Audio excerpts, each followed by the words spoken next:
નારદજી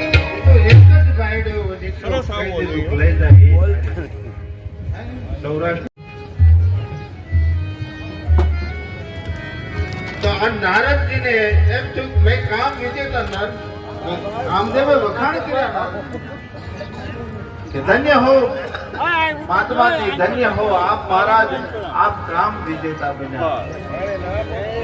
અને જ્યાં નારદજીના વખાણ કર્યા અને થોડાક વખાણ કર્યા ત્યાં નારદજીને અહંકાર સીધા જ્યાં કૈલાસમાં ગયા અને ભગવાન શિવે નારદજીને આવતા જોયા અને ભગવાન ઉભા થઈ ગયા અને ઉભા થઈ જોડ્યા નારદજીનું બાવણું ગોઠવ્યું. મગર ઈ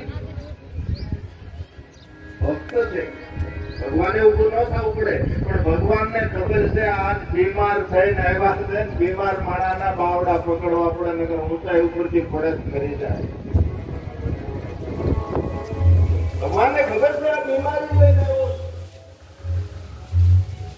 બાવડું બધું ભગવાને આસન આપ્યું, વધારો નાનથી આપણે કેમ કરશું કે ભગવાન તમને કઈ ખબર નથી કે ના કે કાંઈ ખબર નથી, પણ આ કહેલા સૂત્ર કોણ કેવા આવે શું છે બોલે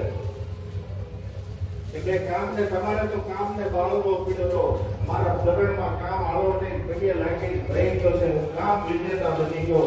અને ભગવાને કહ્યું નારદજી આ સંત છો અને સંત થઈ જીતેન્દ્રિય હોય અને તમે તો કામને ન તમારે કામ વિજેતા ન બનો તો બીજું કોણ બને? તમે ભક્તિ ન શીખાવો તો બીજા કોણ શીખાવે?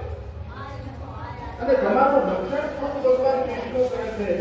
જે ભૂમિનું રક્ષણ ભગવાન વિષ્ણુ કરે ને ભૂમિને કોઈ દબાવી ન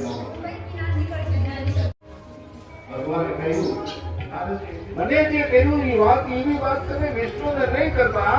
અને નારદજીના મનમાં વધારે અહંકાર આવ્યો કે હું જીતેન્દ્રિય બન્યો, કામ વિજેતા બન્યો, એ આ સંતને ગમતું નથી, એટલે એમ કે આ વાત ન કર. નારદજી